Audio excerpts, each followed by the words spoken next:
Hello everyone, আজ আমি আটা দিয়ে এরকম নরম তুলতুলে রসে ভরা দারুণ টেস্টি মিষ্টি বানিয়েছি। তো সেটাই আপনাদের সঙ্গে শেয়ার করছি।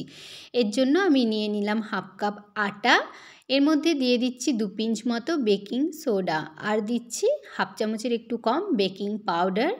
আর যাতে মিষ্টির মধ্যে আটার গন্ধ না পাওয়া যায় তার জন্য দিয়ে দিলাম হাফ চামচ গাওয়া ঘি। এবারে সব কিছুকে আটার মধ্যে ঘষে ঘষে খুব সুন্দর করে মিশিয়ে নিচ্ছি। তো এরকমভাবে ঘষে ঘষে খুব সুন্দর করে সব কিছুকে আটার মধ্যে মিশিয়ে নিয়েছি। এবারে আমি আগে থেকে ফুটিয়ে রাখা কিন্তু এখন রুম টেম্পারেচারে আছে লিকুইড দুধ একটু একটু করে দিয়ে একটা ভীষণ সফট ডো তৈরি করে নিচ্ছি। তো বারে বারে একটু করে এরকমভাবে লিকুইড দুধ দিয়ে আমি এরকম একটা সফট ডো তৈরি করে নিলাম। এটা এরকম হাতে এখন লেগে যাবে কিন্তু পরে এটা ঠিক হয়ে যাবে। তো এরকমভাবে আমি হাতটা একটু জল দিয়ে ধুয়ে পরিষ্কার করে নিয়েছিলাম, তারপরে আবারও একটু ডোটাকে এরকমভাবে মেখে নিলাম।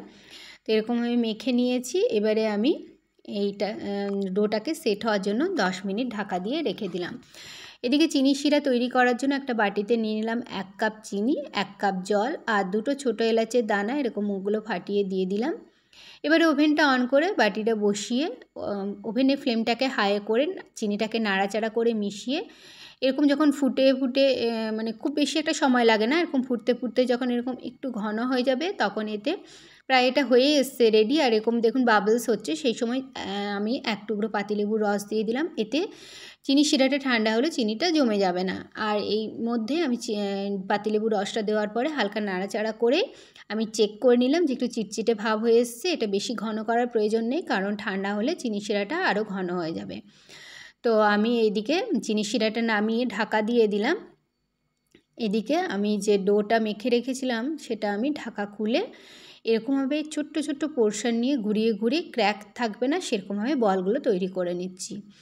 তো এইরকম ছোট ছোট পোর্শন নিতে হবে, কারণ এমনিতে এগুলো খাবার সোডা বেকিং পাউডার দেওয়া আছে, সেই কারণে যখন ভাজবো তখন আরেকটু বড় হয়ে যাবে ফুলে। তো এই একইভাবে আমি এই ডোটা থেকে ছোট্ট ছোট্ট একটু করে পোর্শন নিয়ে এই বলগুলো তৈরি করে নিচ্ছি। তো আমার 9টা মতো এরকম বল তৈরি হয়েছে। এদিকে ওভেনটা অন করে কড়াই বেশি করে সাদা তেল দিয়ে কড়াইটা বসিয়ে দিয়েছি। এবারে ওভেনের ফ্লেমটাকে লোয়ে রেখেছি। আর এই যে তেলটা একেবারে হালকা গরম থাকবে সেই সময় এই সেপ দেওয়া মিষ্টিগুলো তেলের মধ্যে দিয়ে দিতে হবে। কিছুক্ষণ রাখার পরে এরকমভাবে চামচে করে আমি তেলের মধ্যে এগুলোকে হালকা হাতে নাড়াচাড়া করে দিচ্ছি, ঘুরিয়ে ঘুরিয়ে দিচ্ছি। এতে কি হবে যে সব দিকটা ভালো মতো ভাজা যাবে মিষ্টিগুলোর, আর লো ফ্লেমেই মিষ্টিগুলো ভাজতে হবে। তো এরকমভাবে হালকা হাতে নাড়াচাড়া করে ঘুরিয়ে ঘুরিয়ে মিষ্টিগুলোকে ভেজে নিচ্ছি। তো খুব তাড়াতাড়ি মিষ্টিগুলো ভাজা হয়ে যায়। তো ধীরে ধীরে দেখুন কালারটা চেঞ্জ হচ্ছে।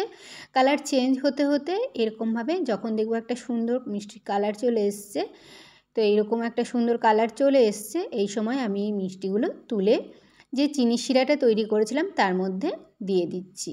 তো সবকটা মিষ্টি আমি চিনি শিরার মধ্যে দিয়ে দিলাম। এবারে এইভাবে দেওয়ার পরে সব মিষ্টিগুলো দেওয়ার পরে আমি এটাকে এরকমভাবে চামচে করে চিনি শিরার মধ্যে মিষ্টিগুলোকে আমি ভালো মতো মিশিয়ে দিচ্ছি। তারপরে এটাকে আমি ঢাকা দিয়ে রেখে দিচ্ছি 1.5 থেকে 2 ঘন্টা। আপনাদের হাতে সময় থাকলে আরও বেশিক্ষণ রেখে দেবেন, তাহলে মিষ্টিগুলো আরও রসটাকে অ্যাবজর্ব করতে পারবে। তো আপনাদের দেখাচ্ছি দেখুন মিষ্টিগুলো কতটা সফট হয়েছে আর রসটা ভালো মতোই অ্যাবজর্ব করেছে, মানে ডোটাকে খুবই সফট মাখতে হবে। তো এই মিষ্টিগুলো খেতে কিন্তু দারুণ হয়েছিল। আটা দিয়ে খুবই সহজে আপনারা বাড়িতে এরকম মিষ্টি বানিয়ে নিতে পারেন, আর বানিয়ে দেখবেন খুব ভালো লাগে খেতে, দারুণ লাগে, বানানো ভীষণ সহজ। Please to like comment share and subscribe to my channel. আজ এই পর্যন্তই, দেখা হচ্ছে পরের ভিডিওতে এরকমই সহজ সরল কিন্তু মজাদার কোনো রেসিপি নিয়ে। Till then take care, thank you.